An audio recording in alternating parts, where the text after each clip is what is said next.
Olá, boa tarde. O Cidade em Debate está no ar. Chegamos ao vivo no início da tarde desta sexta-feira para discutir os assuntos do dia a dia da capital paulista. Estamos ao vivo no canal 8.3 da TV Digital, no 2.4 da multiprogramação da TV Cultura e também no portal da Câmara. Inscreva-se e ative o sininho no youtube.com/Câmara São Paulo e as notificações no Instagram, no @Câmara São Paulo. E hoje nós recebemos aqui nos nossos estúdios as vereadoras Sonaira Fernandes, do PL. Olá, vereadora, obrigado pela presença.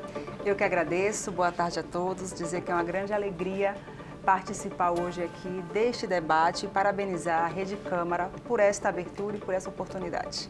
Tá certo. Também conosco aqui a vereadora doutora Sandra Tadeu, também do PL. Vereadora, seja muito bem-vinda. Obrigada, Felipe. Boa tarde a todos que estão nos assistindo.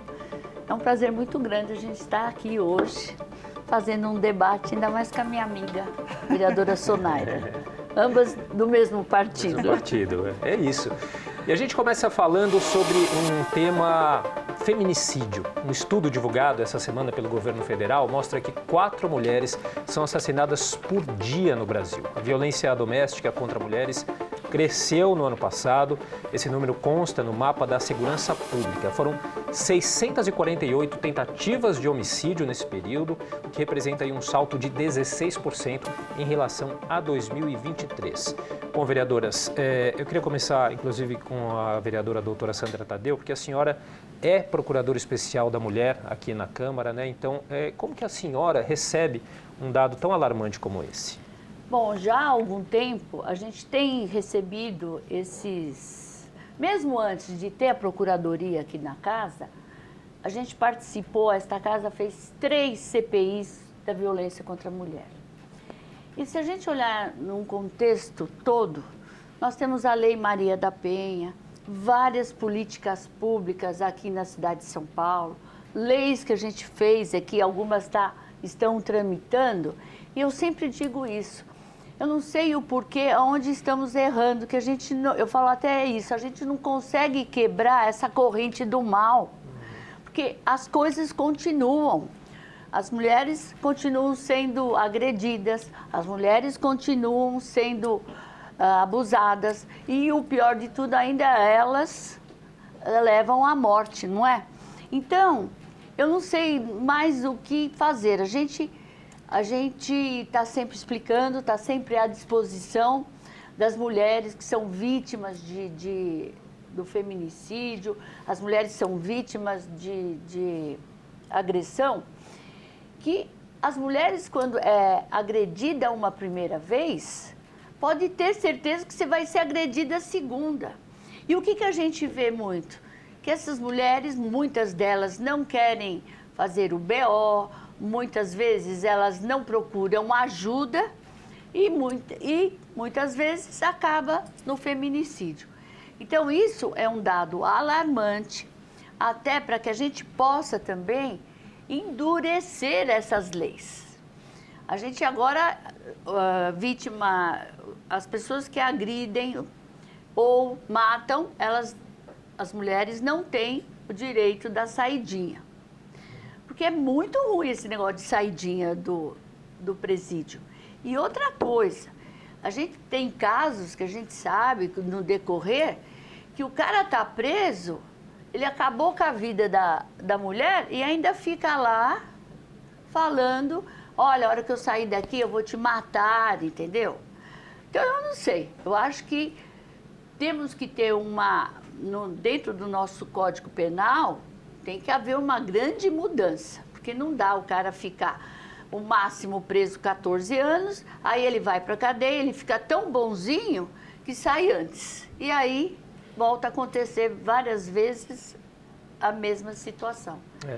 A gente tem um caso também que eu acho que é importante, né, vereadoras, que talvez também mudar um pouco a mentalidade de como as mulheres encaram isso, porque a gente teve um caso chocante recentemente, semana passada, não me recordo aonde foi, não sei se as senhoras chegaram a ver, de uma filha que telefonou para a polícia porque a mãe estava sendo agredida pelo esposo, pelo pai da criança. Essa criança, acho que tem 6, 7 anos, ligou para a polícia, desesperada, pedindo ajuda para a mãe, e a mãe não queria passar. Ela pergunta, mãe, qual é o endereço aqui que estão perguntando? A mãe não queria, não, filha, não precisa disso. A mãe com medo, não queria alertar as autoridades. E a filha, uma criança desesperada, vivendo esse trauma, né, o vereadora Sonaira. São Paulo, a gente tem aqui em São Paulo também um município com mais casos de feminicídio, né? No ano passado foram 51 casos, empatando com o Rio de Janeiro, né? Como é que a gente pode mudar, inclusive, essa questão de mentalidade, né? Políticas públicas aqui no nosso município que podem ajudar nessa questão? Primeiro, a gente precisa, né, trazer para o ponto de debate aqui que antes da violência física, antes da morte, né, também a gente tem outras violências. Então, nós temos a violência psicológica, nós temos a violência financeira, nós temos a violência patrimonial. Até quando a mulher aparece com o olho roxo, com o nariz machucado, vereadora Sandra Tadeu, ela já está em um contexto de violência, que depois de ela percorrer tudo isso, chegou na violência física. Então, você note que, nesse caso, né, que você trouxe aqui, a mãe era violentada na frente da filha, mas ela não conseguia entender a necessidade de romper com aquele ciclo, porque certamente ela tem uma necessidade, uma dependência emocional e financeira do agressor, e que já gera, né, um conflito interno de que a vida, né, que se ela recomeçar a vida sem o agressor, que muitas vezes também o próprio agressor usa a situação de dependência para dizer: você vai para onde? Você vai morar onde? E se tiver filho, a relação ainda é mais delicada de se chegar. Mas a gente precisa estender, né, o debate no ponto mesmo de conscientização, porque eu te digo, e eu concordo com a vereadora, minha amiga aqui, Sandra Tadeu, existe política pública. É suficiente? Não, não é suficiente, mas nós temos políticas públicas. Hoje, na cidade de São Paulo, nós temos a política do protocolo Não Se Cale, que gerou uma obrigatoriedade para o setor de bar, de restaurante, de cinema, grandes eventos. Eles estão obrigados a preparar o ambiente para receber a mulher que é vítima de violência dentro desses espaços.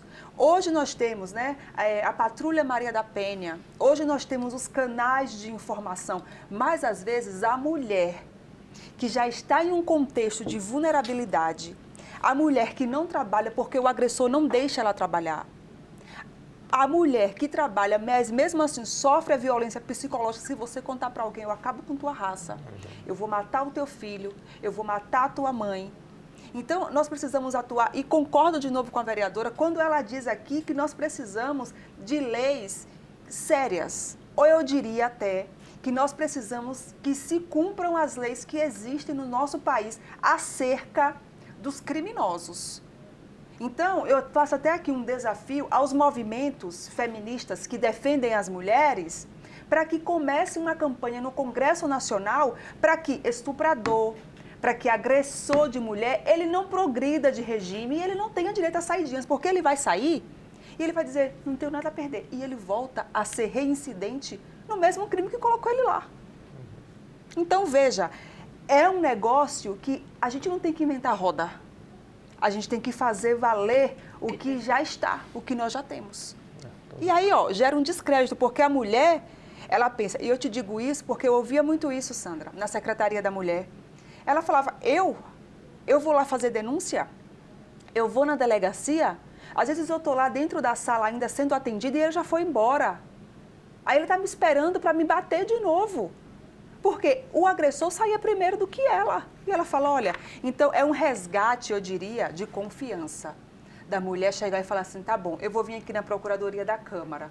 Tá bom, eu vou ser atendida. Eu vou na delegacia, mas eu vou ter pelo menos a segurança de que ele não vai sair primeiro do que eu. Para que ela também se sinta confortável e ela vá e faça a sua denúncia. Perfeito. Bem, vamos mudar um pouquinho de assunto, nem tanto, a gente continua falando sobre mulheres, agora mas sobre a saúde das mulheres. Um levantamento que foi feito pelo Instituto IPEC mostra que 52% das mulheres brasileiras ainda subestimam a importância da mamografia para o diagnóstico precoce do câncer de mama. E segundo o Ministério da Saúde, é o tipo de câncer mais comum entre as mulheres no mundo. Ele responde atualmente por cerca de 28% dos casos novos de câncer em mulheres. Vereadora Sandra Tadeu, novamente eu queria ouvir a senhora, porque a senhora tem um projeto de lei, que inclusive foi aprovado aqui na Casa em primeira votação, né, que institui a obrigatoriedade da realização anual desse exame de mamografia em mulheres já a partir dos 40 anos. Né? Gostaria que a senhora falasse um pouquinho da importância desse projeto. A importância, você já disse até o motivo. A primeira causa de morte de câncer nas mulheres é o câncer de mama. E o Ministério da Saúde, ele pregoniza que você faça mamografia a partir dos 50 anos, a cada 2 anos. Eu falo que isso é um genocídio do pessoal, é matar as mulheres. Porque, na verdade, a gente já sabe que 40% dos cânceres de mamas são antes dos 50 anos. Antes. Então, na verdade, você tem que cuidar disso. Você não pode deixar que as mulheres sofram. Sendo que, por exemplo, eu falo em termos da cidade de São Paulo. A gente tem várias UBSs e a gente começou um trabalho aqui na questão da saúde preventiva. E a gente vê dificuldade das mulheres chegarem, falar para fazer um check-up, mas você não tem 50 anos. E elas, muitas vezes, têm até risco de câncer na família, que com isso aumenta o risco de você ter um câncer de mama nas mulheres que os familiares próximos já tiveram esse tipo de câncer. Então, isso é muito ruim. A gente, olha, eu já há muitos anos, eu faço mamografia até antes dos 40 anos. Então, eu acho que todos nós temos, principalmente as mulheres, nós temos esse direito de fazer essa mamografia, por isso é um crime. E as associações, a médica, a Associação de Mastologia, eles já estão fazendo um grande movimento nesse sentido. E o pior de tudo, Felipe, saiu um artigo aí que o próprio Ministério, Agência Nacional de Saúde, ela está aconselhando aos convênios médicos, que é um absurdo, a também acatar a mamografia a partir dos 50 anos. Isso é um crime, é deixar nós mulheres, eu acho que quem está lá no comando está pensando que as mulheres vão morrendo mais e vai ficar mais número de homens do que mulheres. Vamos até brincar um pouco por essa tragédia, porque isso é um absurdo. E eu acho que São Paulo, pelo menos a cidade de São Paulo, ela tem condição. A gente apresentou um trabalho, um projeto, já passou em primeira. Comecinho de agosto, eu vou começar a fazer umas audiências públicas aqui na nossa casa, na Câmara Municipal, trazer médicos especialistas para que a gente possa realmente discutir e mostrar a importância que é a prevenção. E importante também, inclusive, a mamografia. Perfeito. Vereadora Sonaira, na opinião da senhora, o que explica, né, a gente ter esse índice alto, aí mais da metade da população, que subestima, né, essa importância da mamografia? A gente tem um problema de informação? O que é, na opinião da senhora? Na minha opinião, a gente tem um problema de lucro. Desculpa, eu não estou banalizando o tema, mas para mim é isso, porque a quem interessa retardar o diagnóstico precoce, que é de notório saber que quando diagnosticado antes, no começo, as chances de cura saltam. Então, a quem interessa que as mulheres não tenham um diagnóstico precoce, não tenham o seu tratamento e a sua cura? Porque a gente sabe hoje que o câncer, ele movimenta, né, as indústrias, são tratamentos caros, quimioterapia, tudo isso. Então, a gente não pode fazer de conta que é apenas para não submeter ao exame porque é desconfortável. Não. A gente precisa entender que, quando diagnosticado no começo, essa mulher tem chance de cura reais. E ela pode até, né, aqui a doutora Sandra fala com mais conhecimento, porque ela é médica, quando essa mulher é diagnosticada lá no comecinho, quem sabe ela não pode nem ser submetida ao tratamento que judia demais, né? Que vai ali no extremo da sua força física e até emocional também. Então, a quem interessa o lucro, movimentando a indústria, enfim, é um longo debate. E também tem uma outra coisa, também pode ter o aumento, porque as pessoas procuram, já sabe, uma boa parte da nossa população sabe disso, mas a dificuldade dela chegar lá, porque a entrada de tudo isso é a UBS encaminhar essa pessoa a fazer essa mamografia preventiva é um passo também importante que não acontece, entendeu? Nós não temos campanhas de conscientização ao diagnóstico e ao tratamento e ao exame, por exemplo, aos 40 anos. Por quê? Porque é custoso. Então, deixa a tua saúde para lá, não vem causar dano ao erário não, vamos tocando do jeito que dá. Então, quando você movimenta campanhas, quando você faz debates, quando você amplia, a informação chega na ponta, a informação chega, às vezes, por meio de campanhas lá na comunidade, lá na periferia, onde o acesso à internet é ruim. Inclusive agora, pela própria rede, é tão fácil de você, às vezes, ter notícias sim. Que a gente fica sempre em alerta naquela questão, até para procurar se é real, se não é, entendeu? Está cada vez mais difícil de saber diferenciar. Mas você vai procurar, você vai perguntar, será que mata tanto? Claro. Será que eu tenho cura? Mas isso, o que a Sonara falou, também é uma realidade, é o custo. Sim. A turma acha que você fazer muito exame vai ficar caro para o Estado ou para o município. Muito pelo contrário. Se nós começarmos a trabalhar isso, investir na prevenção vai menos ficar custoso muito mais do que barato. ter que gastar depois com os tratamentos. Verdade, né? A gente vai continuar falando de saúde, só que agora da importância da alimentação infantil. A senhora vereadora Sonaira tem um projeto de lei, né, aqui na casa que prevê a obrigatoriedade na rede municipal pública de ensino de ao menos uma refeição diária com arroz e feijão. Queria que a senhora falasse um pouquinho da importância desse projeto também. É assegurar uma alimentação digna e nutritiva para as nossas crianças.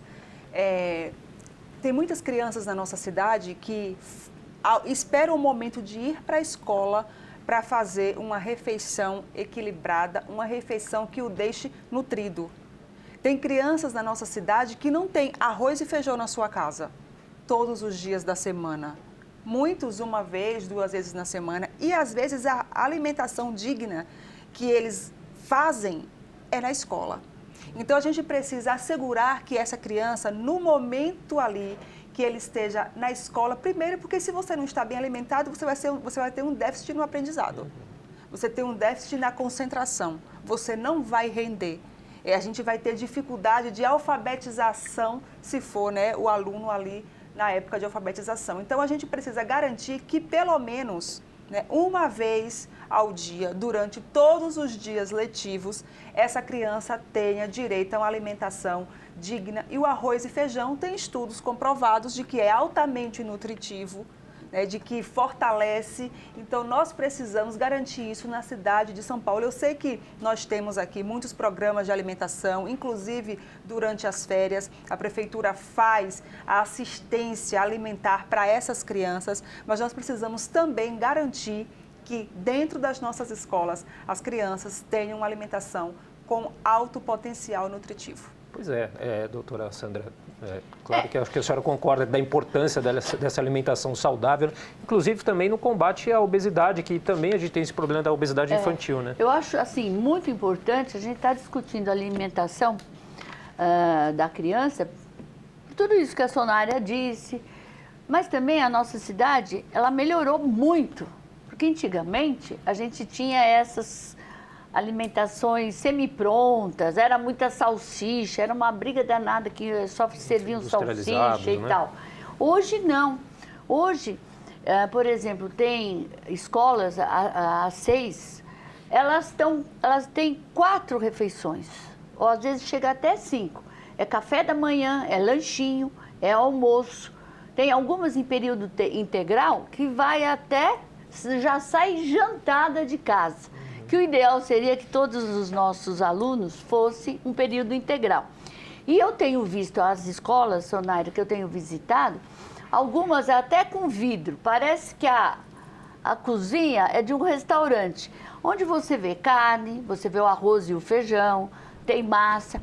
Inclusive, algumas escolas que eu visitei, tem, por exemplo, as crianças que não podem comer glúten, as crianças que têm problema na questão da lactose. Então, isso eu acho que a cidade de São Paulo está tendo o município hoje, ele está cuidando melhor na questão da alimentação.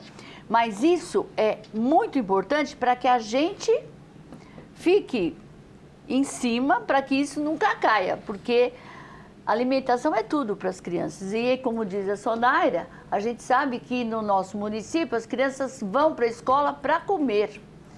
Desde o café da manhã, muitas vezes até a janta. Você vai num CEL ou numa outra escola durante as férias, está lotado de crianças, fazendo os trabalhos que eles propõem de férias e aí a cozinha funcionando. Então, é algo muito importante para que a criança se desenvolva intelectualmente, para que ela tenha uma vida muito melhor. Perfeito, tá certo. Vereadoras, a gente vai fazer agora um rápido intervalo, mas daqui a pouquinho a gente volta com mais assuntos aqui no nosso Cidade em Debate. Até já.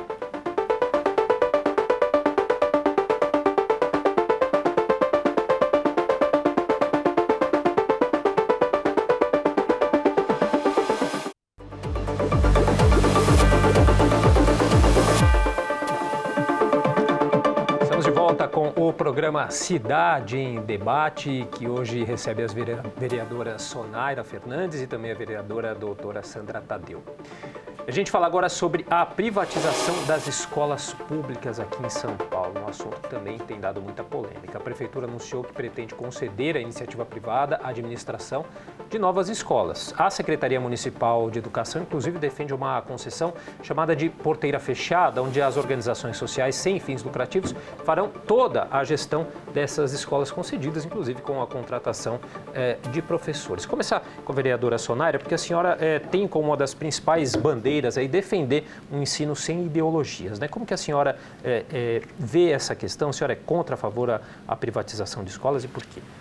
Eu sou contra esse termo, né, de privatização, porque, para mim, quando a gente fala de privatização, vai ter um custo. Isso vai ser oneroso a alguém. E não é o caso aqui das nossas escolas. Então, nós já temos aqui na cidade de São Paulo uma escola, né, em que os padres administram essa escola e que o aluno vai lá e ele não paga. A família não tem custo. Então, às vezes, as pessoas tiram do tom o que está acontecendo aqui na cidade de São Paulo. Aqui, o que nós estamos trabalhando é para que o ensino permaneça no padrão de qualidade. E aquelas escolas que estão com dificuldades de administração e de ensino, de conteúdo pedagógico, a Prefeitura está buscando apoio dentro dessas concessões para que melhore, porque nós temos as notas do IDEB, nós temos o avanço e a progressão dessas crianças. Então, se nós temos escolas com 10 anos, com 15 anos, em que as notas são baixas, em que nós não temos um avanço pedagógico dentro dessas escolas com as crianças, a gente precisa repensar o que é que está dando errado. Então, eu tenho 10 escolas dentro de uma mesma região em que eu tenho dados que elas não vão bem. Então, tem alguma coisa errada. Então, esse nome, eu te confesso que o nome privatização das escolas, ela me dá desconforto, porque aqui gera uma informação falsa, e como está na moda agora, fake news. Porque parece que a Prefeitura e que nós, Câmara Municipal, estamos dando um de acordo para que as famílias passem a ter algum custo, né, quando o aluno, né, ou quando a criança vai ali acessar a rede municipal de ensino. E não é nada disso. Perfeito. Vereadora doutora Sandra. É o seguinte, a questão de privatização, eu sempre falo aqui nos meus discursos, privatizações, concessões, nós precisamos, muitas vezes, a gente libera no intuito que isto vai melhorar, Felipe. Mas o que a gente tem muitas vezes preocupação é como, por exemplo, ocorreu no caso da Enel, né? Que é um lixo. Que é um lixo, que a gente está tendo uma série de problemas. Aqui na casa, a gente não sabe o contrato. Como será esse contrato? A gente só dá autorização para que haja a concessão e a privatização. E hoje, já depois de alguns anos, eu já estou aqui nessa casa no meu 5º mandato, eu acho que a gente tem que rever esses termos, privatizações, concessões. Mas, por exemplo, eu não me lembro o nome da escola que o prefeito ia fechar uma escola particular, a Liceu, e assumiram aquela escola, né? E ficou, nossa, o prédio todo, os alunos tiveram um aprendizado muito melhor.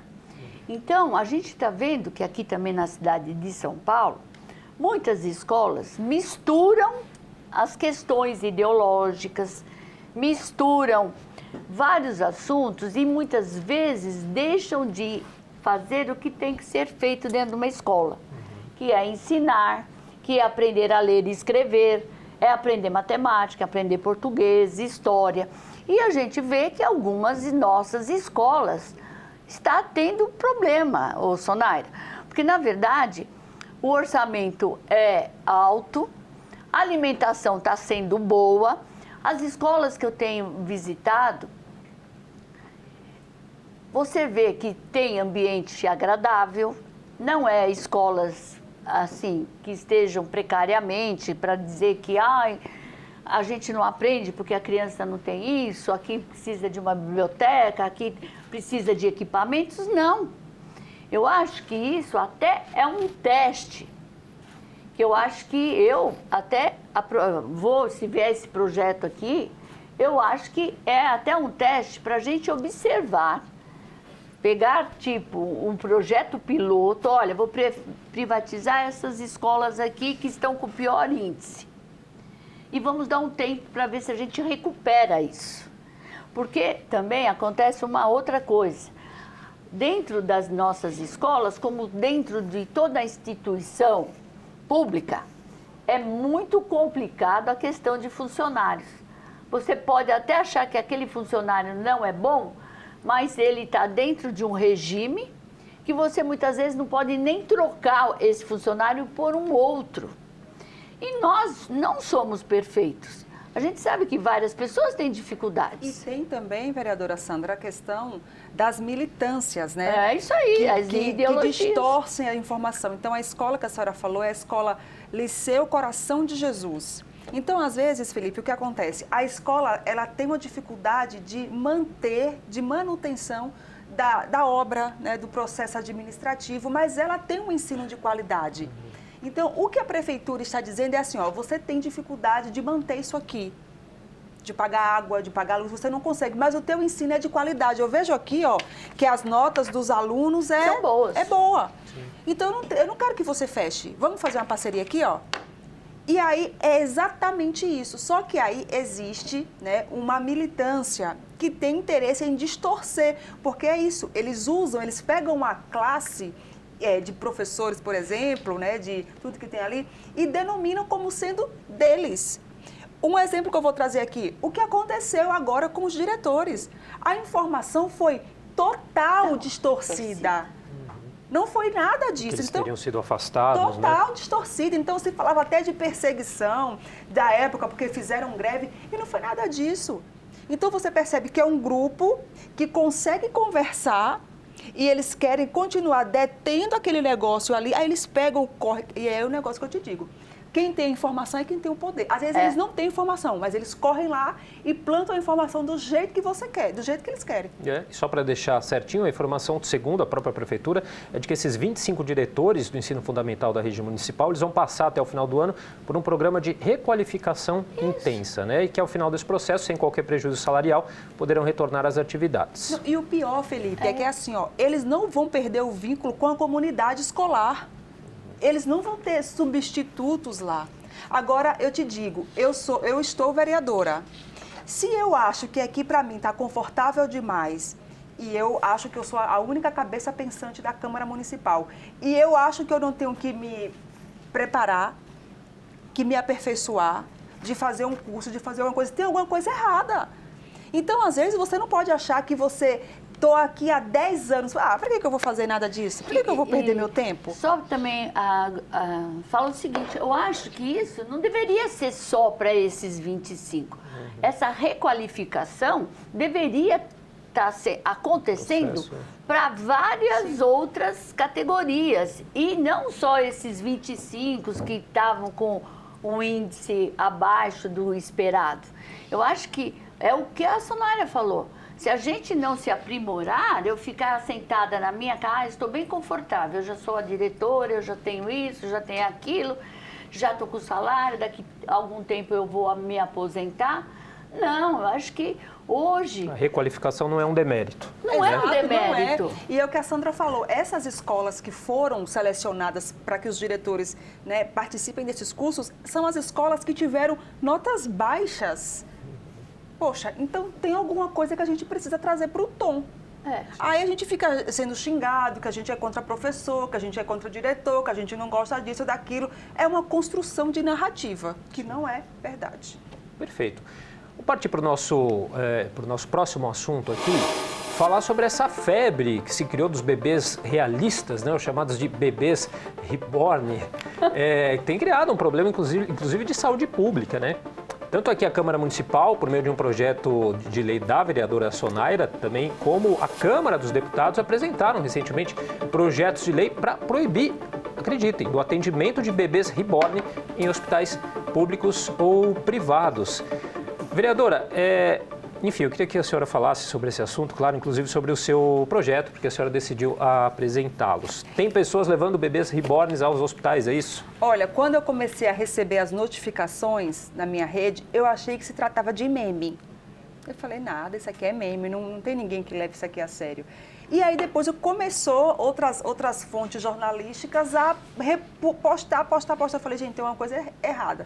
Até que surgiu o vídeo de uma blogueira, ela preparando a mala da boneca, que eu não gosto nem de chamar de bebê, da boneca, para levar ao pediatra. E aí ela usava, no vídeo, ela trazia uma lata de leite, que é a lata de leite que a minha filha usa. Eu falei, cara, não é possível. Ela preparando a mala da criança, botando a mamadeira, botando não sei o que. Eu falei, gente, o pessoal tá doido. E aí começou a chegar o fluxo, até que chegou até mim, ao meu gabinete, uma demanda de uma mulher que chegou na UBS com um bebê, com a boneca, e queria atendimento da pediatra. Então, assim, é uma banalização, as pessoas, eu acho que estão desconectadas do que está acontecendo, porque hoje nós temos um problema de fila, de saúde, coisa séria. Hoje nós temos, neste exato momento, tem bebês nascendo que estão precisando de uma intervenção médica, de uma vaga na UTI, de um pediatra, de alguém, e não tem. Então, as pessoas estão querendo tumultuar. Eu não sei se é em nome da lacração, eu não sei se é em nome do like, se é em nome do seguidor, mas a gente precisava agir e foi feito esse projeto de lei. Pois é uma notícia que, agora que a gente vê, é chocante. É chocante, é assustador, né, eu só vou argumentar uma coisa, eu vou colocar aqui uma emenda no seu projeto, dizendo a mãe que aparecer na UBS ou na porta do pronto-socorro, atenda e manda esperar para fazer exame, mas nisso você já chama um psiquiatra. Porque a gente sabe que as pessoas, hoje, depois da Covid, começou algo assim, problemas de saúde mental. Então, essa pessoa, ela precisa de ajuda, sabe? Não é possível, mesmo que seja uma blogueira, e ainda mais os que acompanham essa blogueira. Então você vê quantas pessoas não estão no seu juízo normal. Se for um problema de carência, o meu conselho é que você case, você tenha filho e vai passar rapidinho essa carência. Porque a criança... Primeiro que essa boneca não vai chamar nunca de mamãe. Tá? Não fala isso, não vai porque ter deve demanda. ter alguma que fala não, mamãe. mas não vai ter demanda. Não vai crescer, não vai ter... Então, assim, ó, querida, se é um problema de carência, case de verdade e tenha filhos de verdade. Pronto. Não, mas isso, eu vou te falar. Apareceu, a gente tem que pegar essa pessoa, chamar os seus familiares, encaminhar para um psiquiatra, a um consultório, para que a gente possa cuidar. A gente sabe que essa carência afetiva, como também hoje, nós temos mais pets hoje no mundo todo do que você ter crianças. Tem países Nós temos mais que estão... manifestação, e eu não tenho nada contra quem cuida de pet, quem resolveu ser mãe de pet, pai de pet, eu não tenho nada contra, viu? Nem Para eu depois tô não começarem cheio um cancelamento aí contra mim. O que eu estou dizendo é que parece que nós estamos vivendo de cabeça para baixo, porque hoje tem mais manifestações em defesa do pet do que em defesa de bebês. Isso é verdade. Do que em política pública, inclusive para proteger bebês ainda no ventre de suas mães. Então tá tudo louco. Tá tudo sinistro. Não, o pessoal enlouqueceu, Felipe. A gente precisa realmente cuidar dessas mães para que isso não se alastre, sabe? Essas mamães falsas, né? Para mim é mamãe falsa. Sim. A gente tem que nem deixar ela sair do pronto-socorro. Você já tem que segurar ela lá, encaminhar ela para o serviço adequado, porque ela realmente está precisando de um psiquiatra.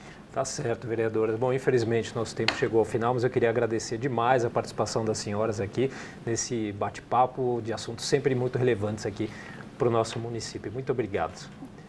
Ponto final aqui no Cidade em Debate desta sexta-feira. Mais informações do Legislativo Paulistano em saopaulo.sp.leg.br e nas nossas redes sociais. Logo mais, daqui a pouquinho, à 1h30 da tarde, tem o Jornal da Câmara. Rede Câmara São Paulo, sua conexão com a política da cidade.